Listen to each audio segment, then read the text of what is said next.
একটু heavy weight প্রার্থী থাকেন, তারা কেন্দ্রটা দখল করার জন্য 8-10 জন দামি প্রার্থী দাঁড় করাই দেন, 10 জন 15 জন দেন।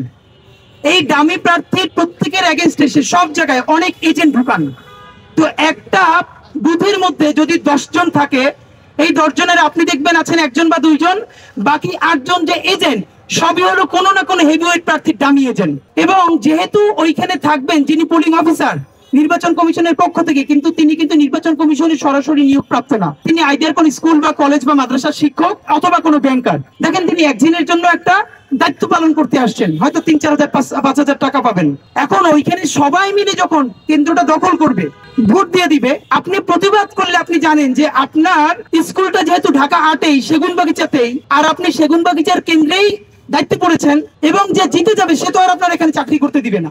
সবাই চুপচাপ থাকে, টাকা অফার করা হয়, যারা একটু বেশি অনেস্ট তারা টাকাটা নেয় না, চুপচাপ থাকেন। আর টাকা না নিলে যারা চিন্তা করে যে আটকাতে পারলাম না, টাকাটা নিয়ে যাই। তখন হয় কি, এমন ভাবে ইলেকশন ইঞ্জিনিয়ারিংটা হয়, ব্যালটে ভোটও পড়বে, সবই হবে, কিন্তু আপনি জানবেন না যে কিভাবে হয়েছে। এই কথাটা আমি বললাম কারণ আমার পরিবারে অনেক শিক্ষক, তারা presiding officer, assistant presiding officer থেকে শুরু করে গত 20-25 বছরের বিভিন্ন ইলেকশনে তারা দায়িত্ব পালন করেছেন। আমার বোন, আমার বড় ভাইয়েরা শুধু অনিষ্টের কারণে এবং ইজ্জত চলে যাবে এই জন্য টাকাটা ছুঁয়ে নাই, কিন্তু চুপচাপ তারপরে যেটা বলেছে, তাহলে আপনি দেখতে তো খারাপ লাগে, আপনি গিয়ে অফিস রুমে বসে থাকেন।